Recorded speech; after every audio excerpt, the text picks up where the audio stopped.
Hi everyone and welcome back to our third tutorial. Today we will be demoing a pre-fire plan. Okay, let's get started. So our pre-fire plan today will be on 9400 Culver Boulevard. You guys have seen this one before. Let's go there. And we're going to go into edit pre-plan as we've done in the previous video. So ideally you'd want to collect as much information as possible and use all those PPUs that we have in that box in the right corner. But that's not always going to be the case. So we've come up with a handy mnemonic device, which we will be using in this video. And that handy mnemonic device is first do has fake pages. Alright, and I'm briefly going to go over what that means and the usefulness of this mnemonic device and some of its downfalls as well. Haz stands for Hazmat, access problems, and stairs, which we can also call levels. Fake stands for FDC, alarm panel, Knox Box, and Egress. Pages stands for PIV, alpha side, gas, electricity, and standpipes. Now, for Hazmat, you can add that to your pre-plan by adding a Hazmat to unmapped items. That way, you off the bat know that there's going to be hazardous materials on site, and you've taken care of that by presenting it on a tile in the dashboard. Okay, so the next part of Haz would be access problems. And if you notice any access problems, maybe you've already noticed it driving up, or it's already on a previous pre-fire plan, you can add that directly into your pre-plan. So for this one, I know that there are bollards on the southeast side. So I'm really quickly going to pull up access problems, which, as previously mentioned, everything is in alphabetical order, so should be relatively easy to find. Okay, I've put in my access problems icon, and I also have it up on the left-hand side, and I can update with any new information that I want. So let's say removable bollards, and update that information. There we go. You can also add bollards on this side by clicking add new and then just selecting access problems and adding it, and it'll appear on the unmapped items. Next we have stairs, and I want to take a moment to briefly emphasize something that's really important, and that is to save early and save often. So that save button, as you guys may recall, is that draft button up on the top left corner. So once again, can't emphasize this enough. Save early, save often, especially if you know you're going to go into an area that doesn't have reception, or even if you're just going to go into the building and you're not sure if you're going to have reception, make sure you save. So click that draft button. That draft button doesn't have a pop-up. That draft button is for you. So make sure you guys are hitting that button often. So in this case, I know that this building has 6 levels above ground and 1 level below ground. So I quickly added all the levels and included the basement level, which I dragged underneath the ground level. So again, you can reorder these levels on that left-hand panel. And then I'm going to collapse this.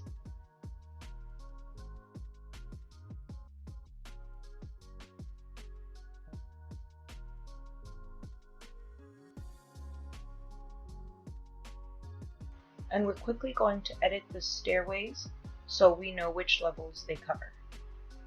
Okay, let's start with this one. Edit. And this one goes from basement to roof. So I'm going to add one more level.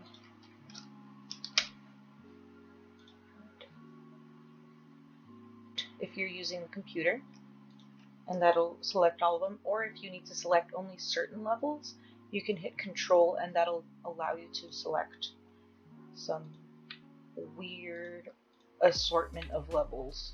But in our case, it's all of them. So back up really quickly and go for all of them.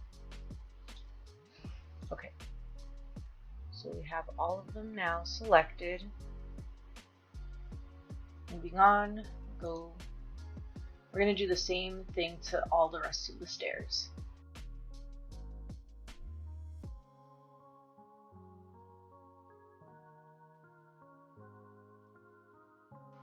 So here's an example of where you could use that control button to select 2 floors and not the intermediate floor. So it's kind of a strange situation there. Okay.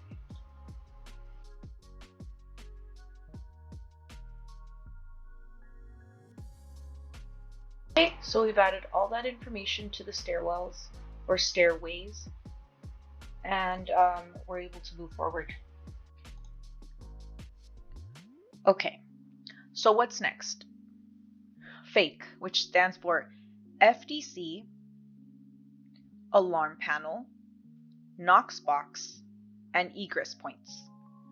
I know that this building has 2 FDCs, or 2 areas with fire department connections, and again, everything is in alphabetical order.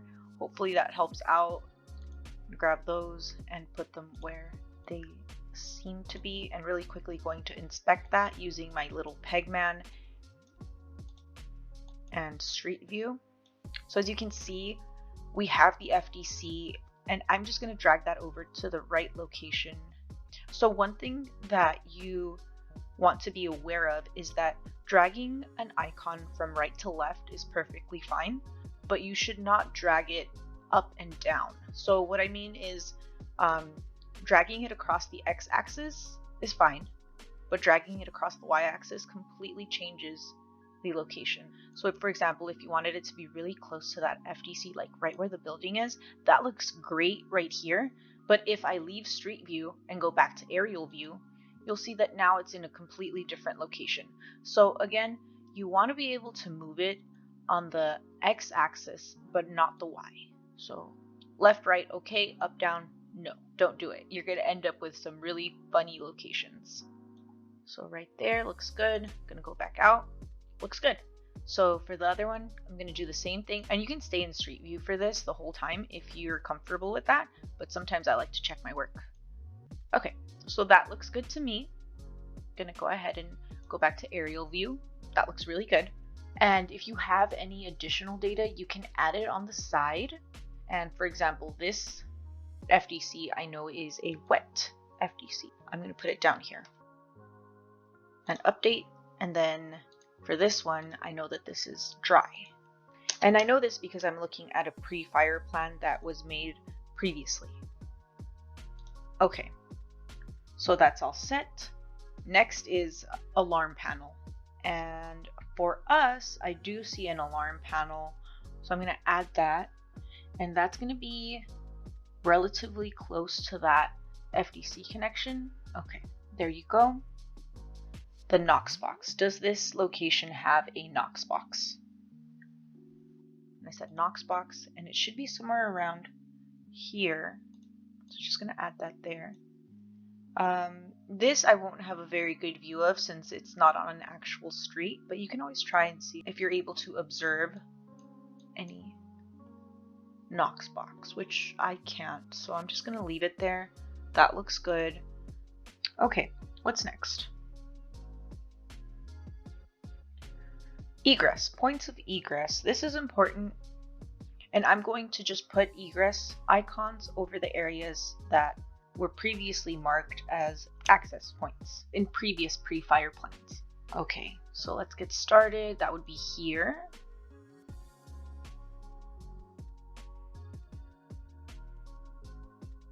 So really quickly going to check that last one since that's really what I can check. And that looks pretty good. I'm going to drag it over to the side a bit. And remember, left, right is good. Up, down, don't do it. Okay, there we go. So that's roughly where it would be. Let's check that out. Looks good. Everything is looking quite nice. And then the next part of the mnemonic device was pages. So PIV, alpha side, gas, electricity, and standpipes. So let's start with PIV. This building appears not to have a PIV nearby, so that might mean it has a different system to notify us whether the water is on or off. I don't have more information on that at the moment, so I'm going to skip that one for now. But again, you can find PIV in that drop-down menu on the top right. All right, moving on, we have alpha side. So alpha side, that's pretty easy. Just put it here. That looks good. Next is gas. So drop over to gas shutoff. The gas shutoff is over on this end of the building, and we can add that there. Looks good. Then we also want to know the electricity shutoff, and we're able to drag it into place as soon as I find it. And I'm just going to add that really quickly, and that's going to be here and here. Okay, so for these, I'm going to edit them because they are actually on the basement level. So I'm going to update that to basement and update that one as well to basement. And I can do that by going to edit and selecting the basement level and then hitting update. And for standpipes, we can find that under FDC standpipe. So that will actually be under F. To find it, there you are. Okay, for this one, I'm going to add it to a few locations where I know it's available, which would be here. We're also able to add level information for the standpipes, but I don't have complete information on the level, so I'm going to leave that blank. Okay, so now we've gone through the whole mnemonic device and we've completed FD has fake pages or first do has fake pages, and now we can go and move on to all the other items that we can add but that aren't part of the mnemonic device. The mnemonic device is an aid to help you remember the minimum requirements for a pre-fire plan, but more information is better, and just check out that PPU bucket and see what you can add to your pre-fire plan. Alright, in this case we also have an elevator. Let's get the final touches done here.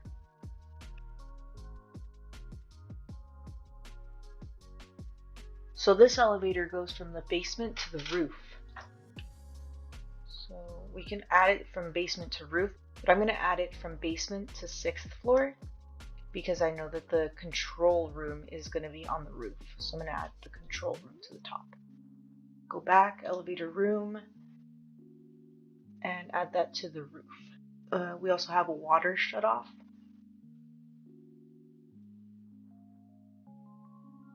We can take a look at what's available at each level by going through these different levels here, and it tells you what's going on.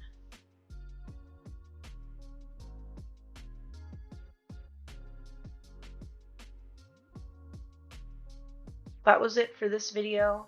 I hope you guys enjoyed it. I hope it was helpful and informative. If you guys have any questions, let me know. If you guys feel that there's something that needs to be added to those minimum requirements, let me know. Alright, well, I'll see you guys next time. Let's keep mapping and creating PFPs.